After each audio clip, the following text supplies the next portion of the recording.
අද අපි කිමි දෙන්නේ පොල්කටු අඟුරු ලෝකයේ දැවන්තෙක් වන හේකප් PLC සමාගමේ 2024-25 වාර්ෂික වාර්තාවේ ගැඹුරටම.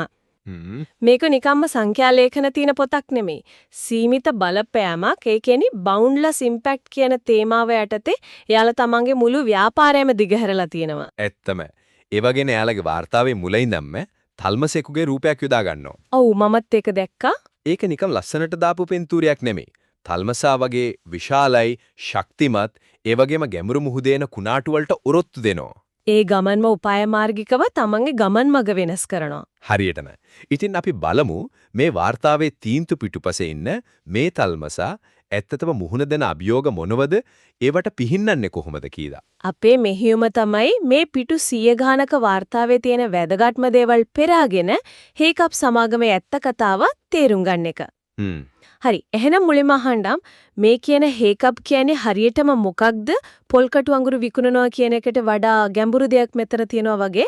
අනිවාර්යෙන්ද සරලවම කිව්වොත් හේකප් කියන්නේ පොල්කටු අඟුරු පදනම් කරගත් සක්‍රීය කාබන්, ඒ කියන්නේ ඇක්ටිවේටඩ් කාබන් නිෂ්පාදනයේ ගෝලීය ප්‍රමුඛයෙක්. ගෝලීය ප්‍රමුඛයෙක්. ඔව්.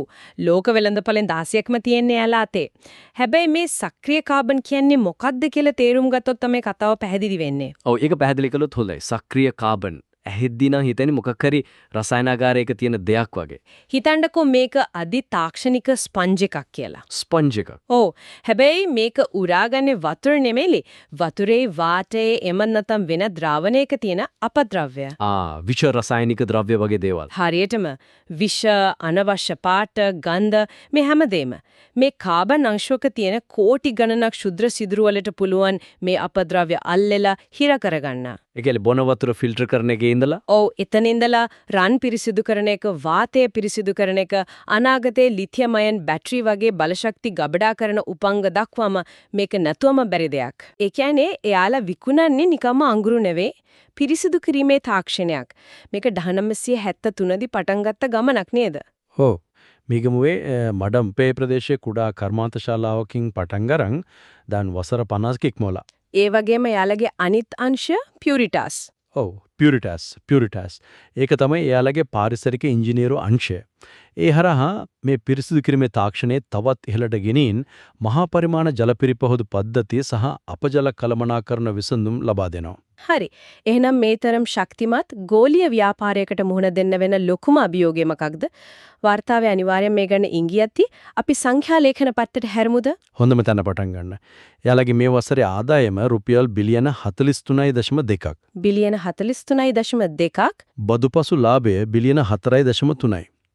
හැබැයි අපි පසුගිය අවුරුදු 5 දිහා බැලුවොත් ආදායම දිගටම ඉහළට ගිහින් මේ වසරේ එක තැන නතර වෙලා වගේ. ලාභයක් ටිකක් අඩු වෙලා නේද? ඔව්. ලාභේ යම්තාක් දුරට අඩු වෙලා තියෙනවා. මේක තමයි අර අභියෝගයේ මූල්‍යමය සලකුණ. මෙන්න මෙතන තමයි කතාව ඇත්තටම රසවත් වෙන්නේ. මොකද්ද මේකට හේතුව? එක වචනයකින් පොල්කටු. පොල්කටු. ඔව්.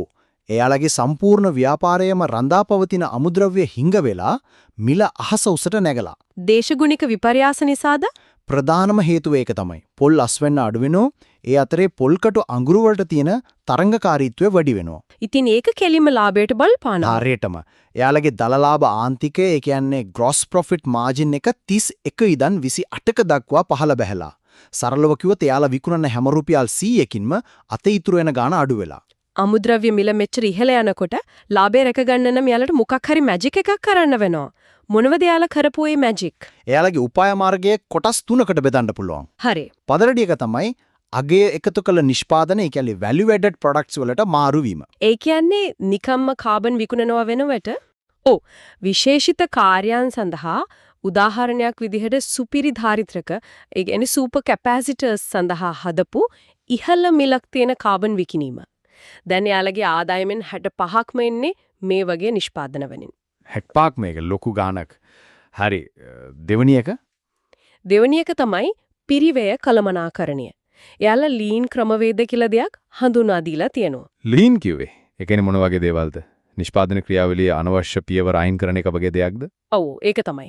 අමුද්‍රව්‍ය ගබඩා කර තබන කාලය අඩු කරනවා, නිෂ්පාදන ක්‍රියාවලියේදී සිදුවන නාස්තිය අවම කරනවා, බලශක්ති කාර්යක්ෂමතාවය වැඩි කරනවා. ඒ හරහා කොච්චර ඉතිරියක් වෙලා තියෙනවද? මේ හරහා විතරක් යාලා රුපියල් මිලියන 460ක් ඉතිරි කරගෙන තියෙනවා. මිලියන 460ක්. ඒක සුළුපටු ගාණක් නෙවෙයි. හරි. තුන්වෙනි සහ සමාගමට වැදගත්ම උපාය මාර්ගය. තමන්ගේ අමුද්‍රව්‍ය ප්‍රභවයන් විවිධාංගීකරණය කිරීම. ශ්‍රී ලංකාව, තායිලන්තය සහ ඉන්දුනීසියාවට සීමා නොමි ඉන්දියාව, පිලිපීනය සහ වියට්නාමය වැනි රටවලිනුත් අමුද්‍රව්‍ය ගන්න පටන් අරන් තියෙනවා. හැබැයි මේකේ ලොකුම පියවර තමයි පිලිපීනයේ අලුත්ම නිෂ්පාදන කර්මාන්තශාලාවක් හදන්න යන එක. ඉතින් මේ අමුද්‍රව්‍ය හිඟය කියන කුණාටුව මැද මේ තල්මසා තමන්ගේ ගමන් මඟ වෙනස් කරලා පිලිපීනය වගේ නව මුහුදකට පිහිනන්න තීරණය කරලා වගේ නේද? බෙටික්කරම 2027 මුල් භාගයේදී මේකේ පළමු අදියර පටන් ගන්න නියමිතයි. ඒක ලොකු ආයෝජනයක්. ඔව්. මේක ගෝලීය ව්‍යාප්තිය වගේම තමන්ගේ පැවැත්මට තියෙන ලොකුම අවධානය කළමනාකරණය කරගැනීමේ ඊටම වැදගත් උපාය මාර්ගික පියවරක්. මොකද යාලගේ කර්මාන්තශාලා තියෙන්නේ ලංකාවේ, තායිලන්තේ, ඉන්දුනීසියාවේ. ඔව්. ඒත් අලෙවියෙන් 55ක්ම වෙන්නේ ඇමරිකාවට, 22ක් යුරෝපයට. ඒ නිසා සැපියුම් දාමය එක තැනකට සිර නොවි ලෝකෙ පුරාම පතුරවන එක අත්‍යවශ්‍යයි. හරි. අපි කතා කරපු පාරිසරික කියන කාරණය ගැන වාර්තාවේ ලොකු ඉඩක් වෙන් කරලා තියෙනවා. ESG පාරිසරික සමාජය සහ පාලන කටයුතු සමහර සමාගම්වලක මේක නිකම්ම වාර්තාව ලස්සන කරන දෙයක් විතරයි. හේකාප්ටට යමද? බොහොම හොඳ ප්‍රශ්නයක්. එයාලගේ තිරසාරත්ව ක්‍රමෝපාය හඳුන්වන්නේ ඇක්ටිවේට් කියන නමින්. මම දකින විදියට මේක නිකම්ම PR වැඩක් නෙවෙයි. උදාහරණයක්. උදාහරණයකට ගමු එයාලගේ පුරිතාස් සත් දියවර ව්‍යාපෘතිය. දැන් වසර 10ක් තිස්සේ නිදන්ගත වකුගඩු රෝගයෙන් පීඩා විඳින ප්‍රදේශවල මිනිස්සුන්ට පිරිසිදු පානීය ජලය දෙනවා. 45000කට අධික පිරිසකට මේ වෙනකොට උදව් කරලා තියෙනවා. ඒක සමාජ සේවයක්. ඒත් ඒක ව්‍යාපාරයට සම්බන්ධ වෙන්නේ කොහොමද? මෙන්න සම්බන්ධය. එයාලගේ අනිත් ව්‍යාපෘතිය තමයි හරිත අඟුරු. ඒ කියන්නේ හරිත අංගරා. මේ හරහා පරිසර හිතකාමී විදිහට පොල් කටු අඟුරු හදන කුඩා ව්‍යවසායකින් 200කට අධික පිරිසක් දිරිමත් කරනවා. එතකොට වෙන්නේ Tamanට අමුද්‍රව්‍ය සපයන ප්‍රජාවම ශක්තිමත් කරලා දිගු කාලින සැපියුම් දාමය සුරක්ෂිත කරගන්න එක. ඒ කියන්නේ ඒක එක පැත්තකින් සමාජ සේවයක්. අනිත් පැත්තෙන් ඊටම බුද්ධිමත් ව්‍යාපාරික තීරණයක්. විනාඩියක් ඉන්න. වාර්කාවේ බලශක්ති භාවිතය ගැන තියෙන දේ ඊටත් වඩා පුදුම සහගතයි. එයාලගේ බලශක්ති අවශ්‍යතාවෙන් 75ක්ම පුනර්ජනනීය බලශක්තියෙන්ලු. ඔව්, ඒක තමයි මේ කතාවේ තවත් වැදගත් කොටසක්. එයාලා නිෂ්පාදන ක්‍රියාවලියේදී අපතේ යන තාපය, ඒ කියන්නේ waste heat, නිකම්ම වාතයට මුදාහරින්නේ නෑ. ඒකෙන් මොකද කරන්නේ? ඒක පාවිච්චි කරලා නැවත විදුලිය නිපදවනවා. ඒ විදුලියෙන් කොටසක් ජාතික විදුලි බල පද්ධතියට විකුණනවා. ඒ කියන්නේ සක්‍රීය කාබන් හදන සමාගමක් ඒ එක්කම හරිත බලශක්ති සමාගමක් විදිහට ක්‍රියා කරනවා. මේක යාළගේ අනාගත ව්‍යාපාරයේ ප්‍රධාන අංශයක් වෙන්නත් බැරි නෑ. අනිවාර්යෙන් මේ විභවය තියෙනවා. හරි. අපි දැන් මේ දැවන්ත මෙහෙයුම පිටුපස්සේ ඉන්න මිනිස්සු ගැන කතා කරමු. සේවක පිරිස. රටවල් 7කි 2026 දෙනෙක් වැඩ කරනවා. එයාලගේ තත්ත්වය කොහොමද? වාර්තාවට අනුව සේවක සුබසාධනයට යාලා ලොකු අවධානයක් දෙනවා.